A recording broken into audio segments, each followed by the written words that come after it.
কিসমত মারিয়া মসজিদ বা বিবির ঘর রাজশাহী শহরের অদূরে দুর্গাপুর উপজেলায় অবস্থিত বাংলাদেশের একটি প্রাচীনতম মসজিদ। আনুমানিক 1500 সালে এটি নির্মিত হয়েছিল। এটি বাংলাদেশের প্রত্নতাত্ত্বিক অধিদপ্তরের তালিকাভুক্ত একটি প্রত্নতাত্ত্বিক স্থাপনা। তবে কোনো শিলালিপি উদ্ধার না হওয়ায় দৃষ্টিনন্দনে মসজিদটির নির্মাণ ইতিহাস নিয়ে সঠিক কোনো তথ্য পাওয়া যায় না।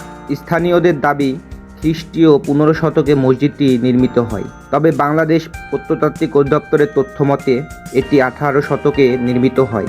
এই মসজিদের গম্বুজ ও নির্মাণশৈলী পুরান ঢাকার করতলব খান মসজিদের সঙ্গে সাদৃশ্যপূর্ণ হওয়ায় কোনো গবেষক এটিকে 18 শতকে নির্মিত বলে মত দিয়েছেন, কেননা করতলব খান মসজিদটি নবাব মুর্শিদ কুলি খাঁ 1703 সালে নির্মাণ করেছিলেন। অন্যদিকে চুন, সুরকি ও ইটের ব্যবহার দেখে এটি মোগল আমলে নির্মিত স্থাপত্যকর্ম বলেও ধারণা হয়। 3টি গম্বুজ ও 4টি মিনার আকৃতির পিলার বিশিষ্ট এই মসজিদের দেয়ালে অসাধারণ শৈল্পিক কারুকার্যের চিহ্ন। মসজিদের দেয়াল কারুকার্য দিয়ে সজ্জিত। মসজিদটির ক্ষয়ে যাওয়া দেয়ালে এখনও কিছু শৈল্পিক কর্ম বিদ্যমান। এতে আছে মুসলিম ঐতিহ্য অনুসারে শিল্পীদের করা পোড়ামাটির টেরাকোটা, যা গাছ, ফুল, লতা ইত্যাদি ধারণ করেছে।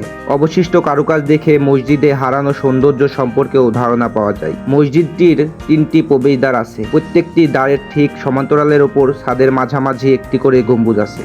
সামনে লাগোয়াভাবে উঁচু করে খোলা বারান্দা আছে, যা প্রাচীর দ্বারা বেষ্টিত। কিসমত মারিয়া মসজিদের দক্ষিণে একটি দোতল চৌচালা স্থাপনা আছে, যা বিবির ঘর বলে পরিচিত। ধারণা করা হয় মসজিদ নির্মাণের সঙ্গে সংশ্লিষ্ট পরিবারের কোনো নারী নিজের ইবাদত বন্দেগী ও সাধনার জন্য মূল মসজিদের সামান্য দূরে থাকা ঘরটি নির্মাণ করেছিলেন। স্থানীয় জনশ্রুতি মতে কিসমত মারিয়া মসজিদ দীর্ঘদিন পরিত্যক্ত অবস্থায় ছিল। পরবর্তীতে স্থানীয় মুসল্লিদের উদ্যোগে সেখানে আজান ও নামাজের ব্যবস্থা করা হয়। বর্তমানে বাংলাদেশের প্রত্নতাত্ত্বিক অধিদপ্তর সংস্কার করে এটি রক্ষণাবেক্ষণ করছে। এখানে নিয়মিত নামাজ আদায় করা হয়।